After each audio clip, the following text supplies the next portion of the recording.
Instagram produced video tips.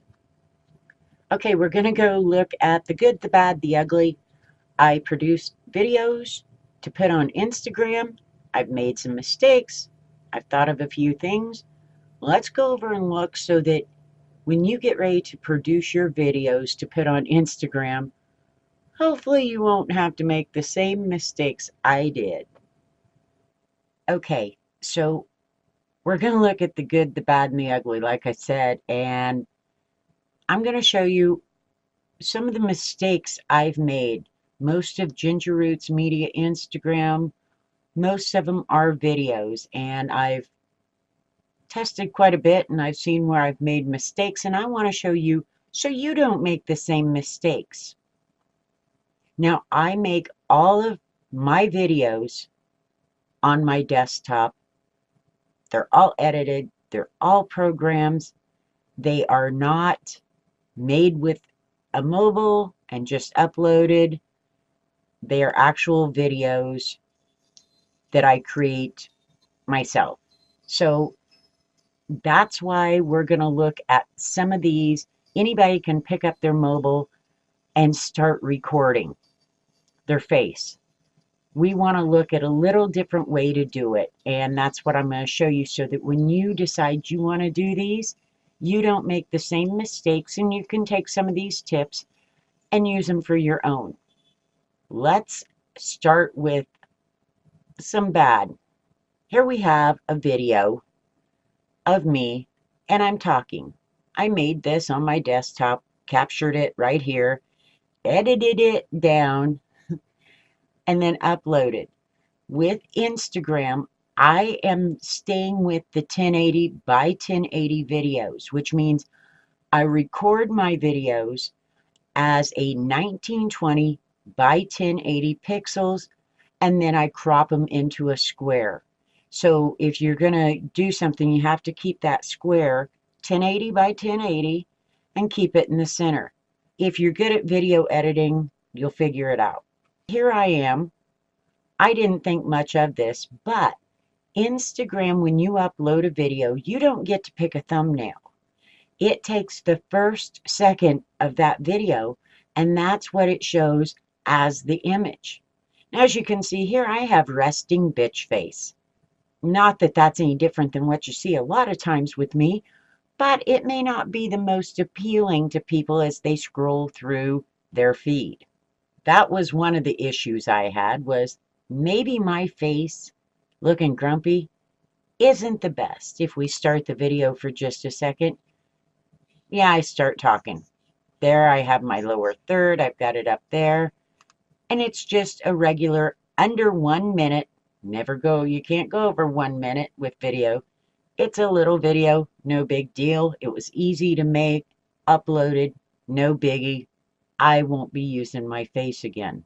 Here's one I made, and like I said, it takes the first second of the video as the image. Well, the video is white, so it's just this white picture when you're scrolling through your stream.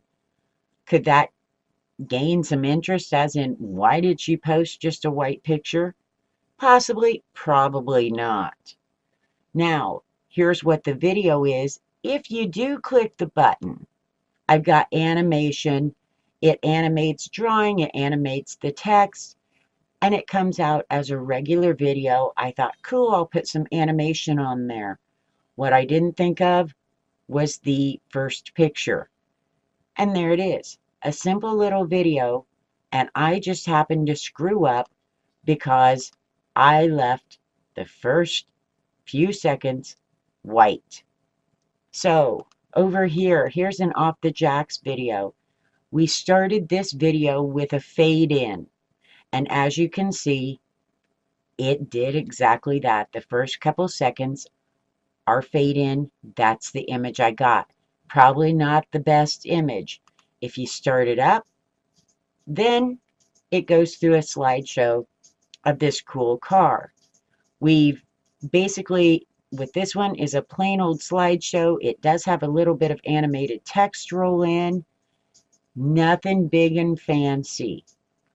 People like it. Got 176 views, not bad. There's my animated text. And see that?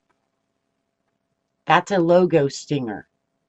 That is the same logo stinger I use on YouTube, but what I've done is because I can crop it square, I put it at the end of my car videos now so that I have that extra branding. Of course, you'd have your branding, your logo, whatever on your video, but I picked that logo stinger because I knew I could square it, and now I can put it at the end of my videos, which is a little cooler than a lot of people. They don't have that because they're just picking up a phone and talking.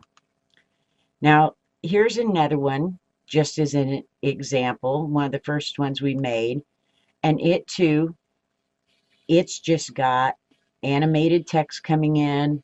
All of them have music on them. The music is, I am allowed to use because I double check all that stuff. Don't use music that you don't have rights to. As of right now, Instagram doesn't seem picky about it, but that doesn't mean they won't be pretty soon, and you could lose all of your hard work. So this is just another example of a video you could possibly put on your Instagram. Most of these are fairly easy to make. No biggie. Here is a different type of ending before I got my logo stinger on. How did I fix some of these issues? Well, if we go to Off the Jacks over here, here's a video. What I've done is I've made the title card the first second of the video. So you're going to see a little information. I also like the black background because then the little video icon shows up better than if it's a light color. So they can see it's a video. They have some information, and if we click this open, and I've got my little title card, and then it goes straight into a piece of video we took at a car show. This little gal trying to do a burnout in her antique car. She does pretty good, but as you can see, I put a title card to make it a little more interesting, so maybe they would click on it. Now, another thing I've done is I've started somewhere. Here we go. This was my sudden got the thought in my head. I was screwing things up. So I need more interaction. I just posted this video a couple of minutes ago. And what I've started doing is I'm putting a question or my topic as an image. I make it 1080 by 1080. It's the first second of my video. Therefore, even if they don't watch the video, there's a question they can answer. I'm still testing this to see how good I can get it to go. I don't work on the Ginger Roots Instagram enough to really put it to a test. I'm going to try. But so here you have the question. They can see it in their stream if they want to answer it, or they can go ahead and click on the video and watch the video and hear my little rant about webinars. The thing with this, if I'm going to build interaction, I have to grab their attention. I have to give them something to answer or to reply or to have a thought about. And just me talking may not get it because too many people may not click to view it, but they might click to view it if that beginning image is something they're interested in. That's something I want you to think about. What's your beginnings? Give them a reason to want to click or something to do even if they don't. This video also has another little logo stinger I made for Ginger Roots. I've made several of these. And that's just it. A simple little ending. I've got a simple transition. You can make videos on your desktop. Make them animated, slideshows, logo stingers. Don't use something bland at the beginning. And don't have resting bitch face. So if we go over here and look through my stream, You can see I have a variety, and most of these started out with just a plain image because they're all animated. And even this one, this is a video on a video. I've got a video, I had Christmas music, and my animated text. It could have probably been done better. And then an all white picture. Some are all one color because I thought, oh, I'll put a colored background. That still isn't very interesting, and you still have to click it to get anything cool out of it. Not my best moment, but I'm all right with that. Always brand your videos. Make sure you have your watermarks of some sort. There you go. As you can see, I suddenly got the idea I needed to change things.